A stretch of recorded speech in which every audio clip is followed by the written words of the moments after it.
Wonder Woman 1984 returns for reshoots. That is the headline on this week's MBE Heroes. And Stephen, it's pretty self-explanatory as ever. Every headline is really. But essentially, it's been confirmed that the Patty Jenkins directed movie is, I think, back in London, they said. Yes. Well, they're saying reportedly, but I think it's pretty cast iron. It's began reshoots, I think, at Warner Brothers Studios in London. This is coming from the not so authentic looking Wonder Woman News Twitter account. But Stephen, this has got a whole host of DC fans knickers in a right twist. They're screaming to the heavens, Blue Mercy, about, is this another release, the Snyder Cut? Should we be worried?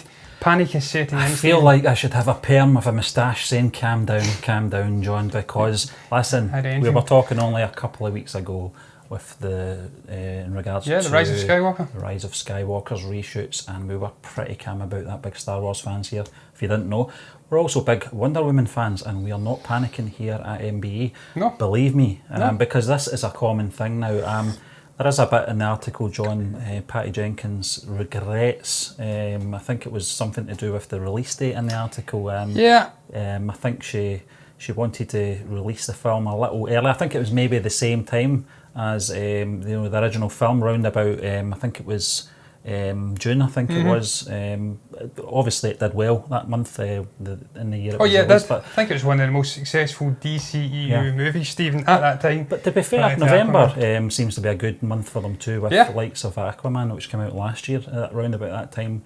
Not so much for the Justice League the year before. No, so, but that was just a storytelling. Yeah, but I think they've got their act together, so I don't think there's anything to worry about. Listen, I said this, and I'll say the same thing I said about the Rise of Skywalker.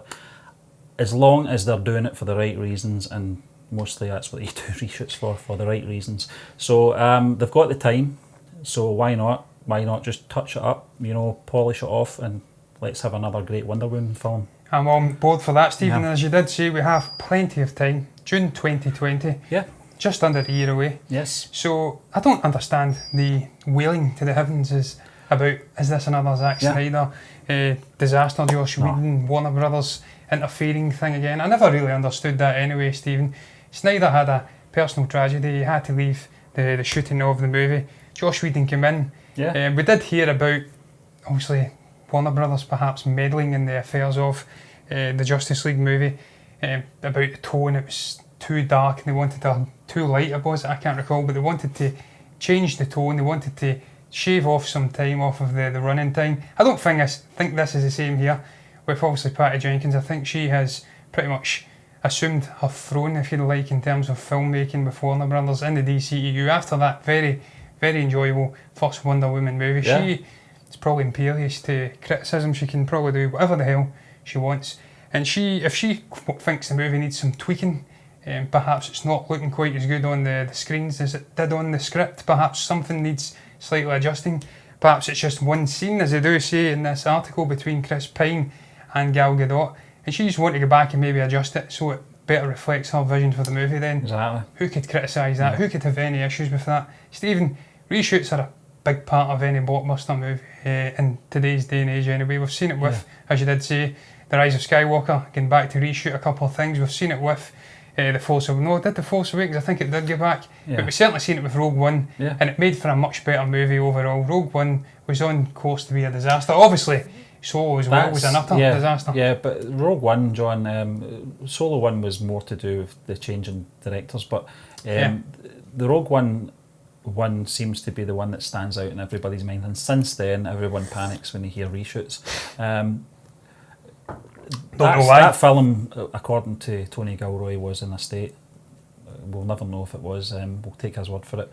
But in this case, this film is well on schedule. Yeah. Patty Jenkins has gone into the editing suite, seen maybe some scenes are perhaps not really sitting well with the tone of the next scene. Maybe wants to just tweak a little, few sort of emotions and stuff like that. That's what you do reshoots for. I'm not worried about it. I'm looking forward to this film. I loved that promotional shot that was on Twitter. I don't know if it was Gal Gadot or Patty Jenkins that promoted it, the big colourful... It was Gal Gadot, I think. I think it was a stunning piece of art. So I'm looking forward to it, John. But listen, unless you've got anything else to say. Yeah, I'll just briefly come in, Stephen, by saying I completely, as I did say, share all of your sentiments on the whole reshoots thing. I can understand why fans of the DCEU or DC films in general, since this sort of a more modern take on them after Chris Nolan's Batman trilogy, why they'd be upset and perhaps discombobulated about potential reshoots after that absolute disaster that was the Justice League and the whole hullabaloo over Josh Whedon and Zack Snyder. I can understand why they're upset, but I don't think there's anything to worry about. As you did say, the only thing I would like to see explained to me is how Chris Pine's Steve Trevor is going to come back to this movie and be alive and be the same character. There was talk that he could be the grandson of the original Steve Trevor character, but they're saying here that it is indeed Steve Trevor and it will be explained. But I don't think we ever did see him die. I think he was on that plane, wasn't he, and it exploded. Time travel. Yeah, I honestly don't know. Be, John. We'll soon find out though, but I'm sure it'll be a logical explanation. But we'll move on to our next article. This is picked up by Cinema Blend, and the headline is why Sebastian Stan didn't even want Bucky to be the next Captain America. Now, I'm going to go back to my old days of reading word for word here, John. Now, this is actually the quote from Sebastian Stan, so it's not I can be excused. And basically what he's saying is, he was... It's quite long. It was, they could have gone with either Sam or Bucky, and he replied by saying, not really though. If you think about it, it makes no sense for him to. Why would you give it to the guy that's been trying to have a whole new history outside of the thing he's been trapped by? I remember on the day I found out about Falcon getting a shield when we were shooting, I was like, oh wow, this is the deal, but it makes sense. Sam Wilson, actually has been his Captain America's right-hand man for a long time at this point, if you think about the movies and the time. I cannot disagree with that, John. No, Stephen, I can't, and he's absolutely right what he says about the character of Bucky itself, not wanting to be overburdened and shoehorned into a new role after he's, essentially, as he does say, try to carve out a new history, not trapped under this role. Obviously in the previous case it was the Winter Soldier. He had that whole image of him and he was obviously overburdened by it. He was getting brainwashed with Hydra and whatnot. He wants to step away from that, become free, be his own man and just go off and do things the way he wants to do it without having this sort of a role or vision put on top of him that he has to stand up to on a day-to-day basis. I think Falcon was the correct choice to be the new Captain America, if indeed he is going to be the new Captain America. I think we did see that it perhaps mentioned somewhere that he wasn't going to actually take on the mantle of the actual Captain America. He was just going to take a shield, perhaps utilise some of the things and then continue on doing his own thing as Falcon. I don't know, we've not seen Captain America in the Falcon. I don't believe it was the Falcon and the Winter Soldier, wasn't it, as the name of the new TV show. So I don't know, I'm happy about it. Either way, I don't care whether it was Bucky or whether it was Falcon. I understand in the comics, Bucky originally did assume the role of Captain America after Steve Rogers, I believe, perhaps died in Civil War. I think in the comic book run, he actually perished at the end of Civil War, and then it was obviously Bucky who took over.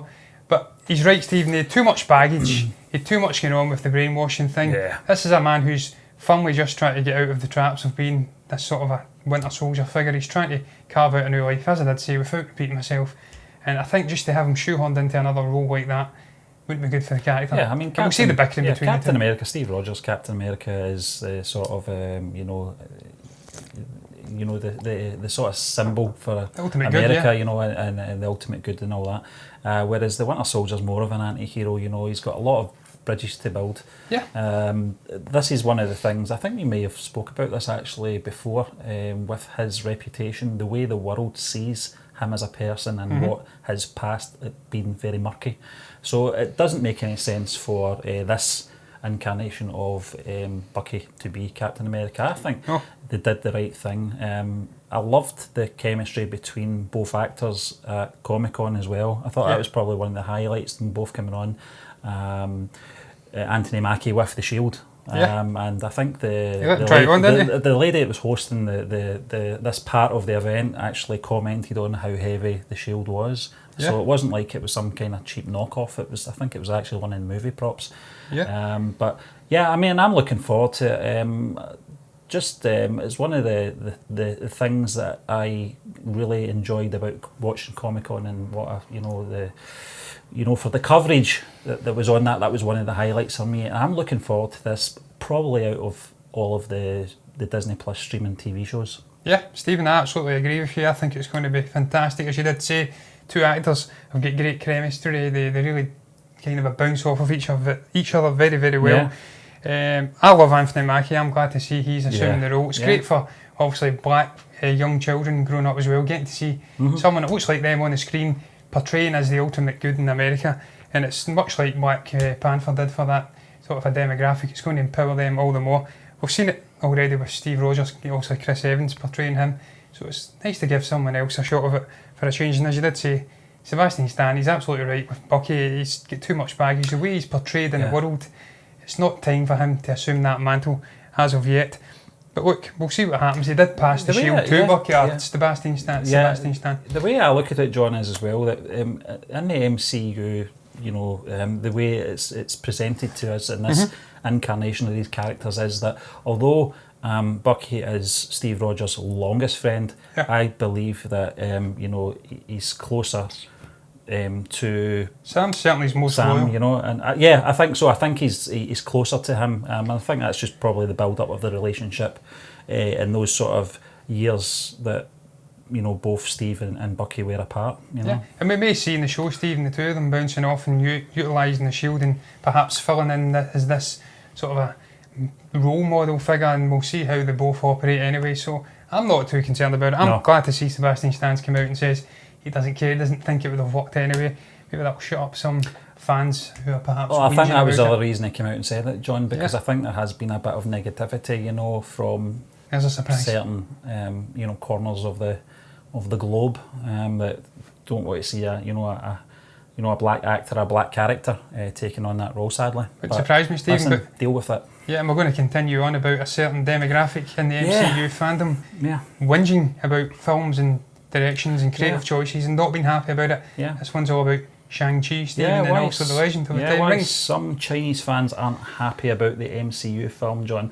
Now, this is, I think it's CBR we're taking this from, and basically what they're saying is, I think it's actually one of their leading social media platforms called Weibo, and they're less enthusiastic about this film than you know, obviously the Western side of this planet. And it was reported that many have decried the Kung Fu superhero as little more than a cheap pastiche of East Asian culture, capitalising on Americans' burgeoning interest in martial arts in the 1970s. I kind of know what they're talking about here. Bruce Lee. Obviously, the likes of Bruce Lee, and then what came after that as well, where you do see that sometimes, you know, Western civilization jumping on this bandwagon with the latest sort of, you know, buzz about East Asian culture and characters from you know, that side of the world. What's your take on this, John? Do you think there's any sort of weight and, you know, and justification in them being unhappy about you know, the MCU, you know, bringing this film to, you know, obviously Western audiences? Stephen, I can understand what they're saying about it being some strange sort of a pastiche of the 1970s boom of martial artists. Obviously started off with the great Bruce Lee. I can understand perhaps the concerns there that it is this sort of a stereotypical character who's been brought to Western audiences for their enjoyment, but they're damned if they do and they're damned if they don't, really. Disney, Marvel. If they don't do a movie with a leading man who's of Asian descent, then they'll be saying what's happening here. Where's with Black Widow? We've had all these other different, we've got many female-led movies. Why are we not having a Chinese or an Asian character-led movie? What about that demographic then? Equally, we'll have Latinos and obviously people from South America bemoaning where their characters are. And I'm sure at some point we'll get another character for that demographic as well, because Marvel are all about empowering every single sort of a demographic, and they're quite multicultural in the way that they create this universe and bring in different characters from different backgrounds.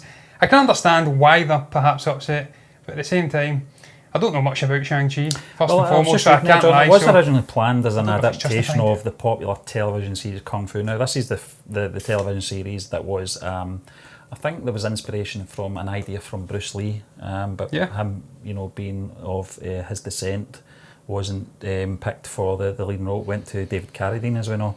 Is that TV show? About San Francisco? Yeah, it was very good. Yeah, that's right. So he's you know, so you can understand there is obviously history there, but you're going back maybe 40, 50 years when the business was a lot different then, you know.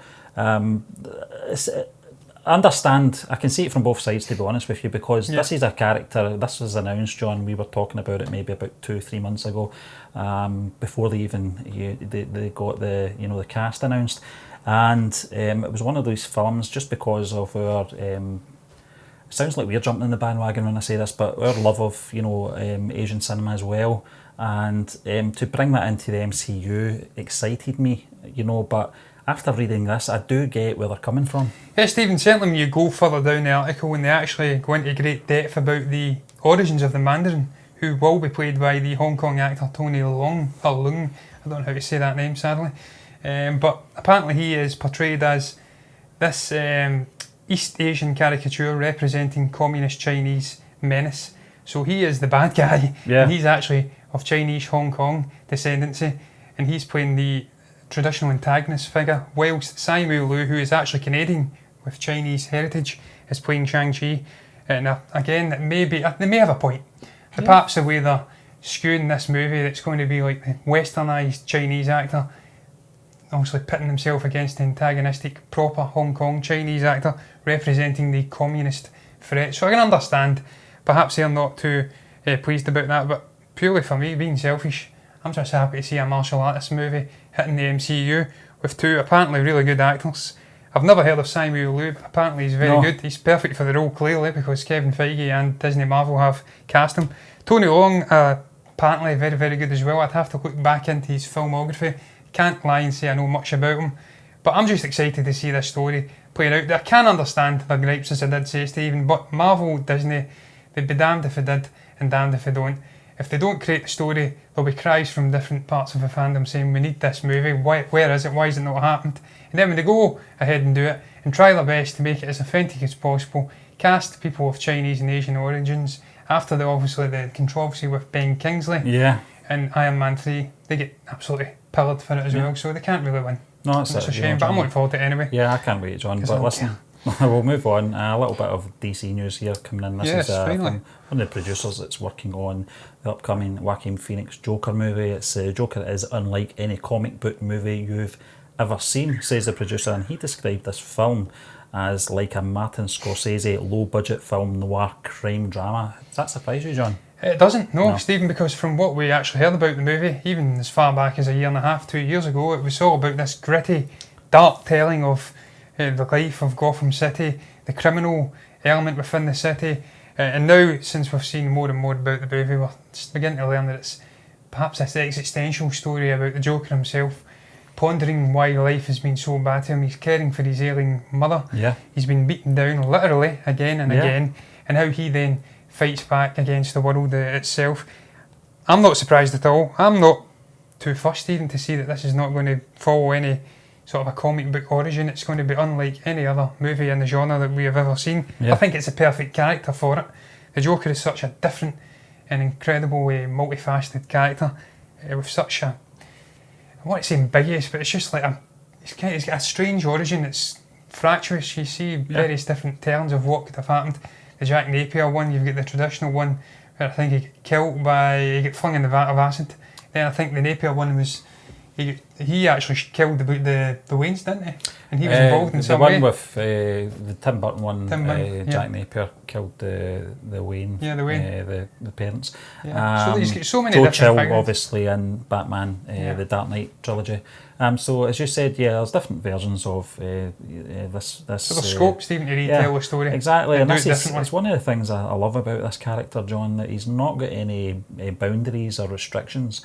And I think that's what this character appeals to a lot of filmmakers, because they will have that freedom, and I think Martin Scorsese is connected to this film, isn't he? He's a producer, I think, is he? Well, Stephen, I think from what I've heard, he originally was part of the production. I think he stepped away now to go and do perhaps The Irishman and other things. But his production company and people involved within that are actually still involved in the process of obviously producing the movie. But the fact that it's got all his hallmarks there and his fingerprints all over it. You can see that in the trailers, John. It's dark. It's almost like Taxi Driver-esque, where it's like this isolated figure cut off, and just how that affects him, how he goes through life. I just can't wait to see it, Stephen. I can't wait to get into the skin of this character. He's fascinated me for years. Yeah. All the different turns of him. And as I did say, it's just the perfect character, the perfect origin story to do this very different story. Just what made him so deranged, what shaped this weird supervillain. I just can't wait to see it. I really can't. Yeah, I can't wait. John, another film I can't wait. I can't wait to see is this Black Widow movie. Now this piece comes in from CBR once again, and this intrigues me because it does give me, as if I wasn't looking forward to it enough, they're actually making it more exciting by saying that it draws inspiration from the likes of Logan, Terminator 2, and I think The Fugitive is in there as well, surprisingly. Scarlett Johansson had this to say, John. She says it's a pretty gritty but also surprising. It's kind of on its own genre, but some of the movies that we talked about, we talked about the likes of The Fugitive, we talked about Logan, we talked about Terminator 2. Yeah. How does this intrigue you, John? This was actually, I think it was on MTV News, the interview. Don't know if you caught the interview or not, but I didn't. It's very interesting to see they are drawing inspiration from different genres as well, because I naturally thought with this being a Black Widow film, we were going to just see an assassin type movie, very much like Red Sparrow or something like that, but it seems to be going off in another course. And I'm glad it is, Stephen, because whilst I'd like to see that assassin movie, she's such a multifaceted character with a very checkered past. I'd like to see it being a little bit more than that, just drawing out what her personality was, what shaped her into the great character we see come the MCU.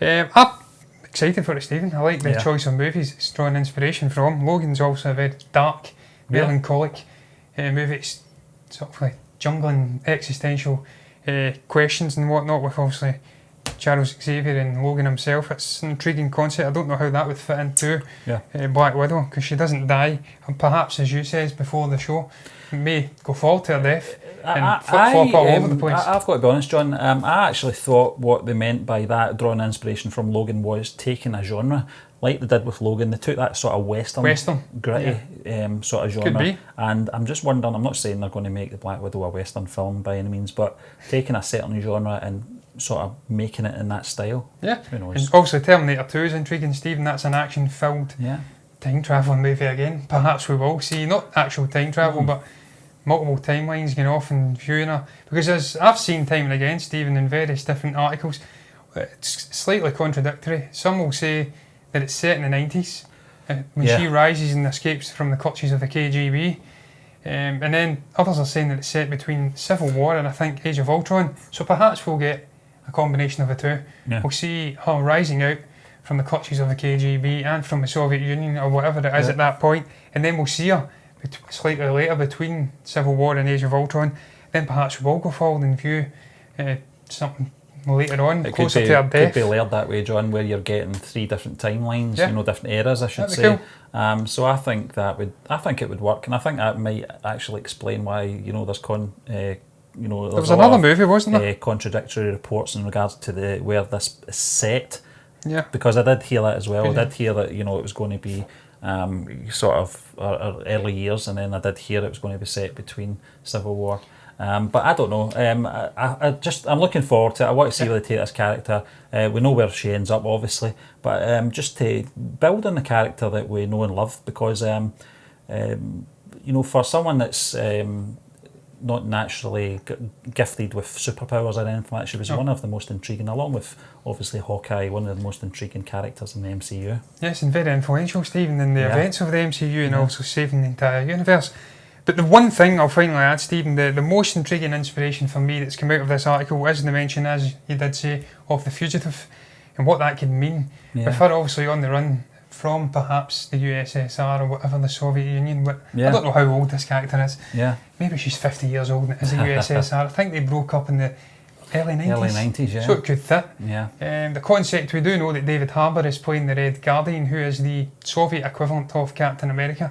So perhaps we'll see him playing a sort of a Tommy Lee Jones figure, hunting down, trying to catch her, also Natasha.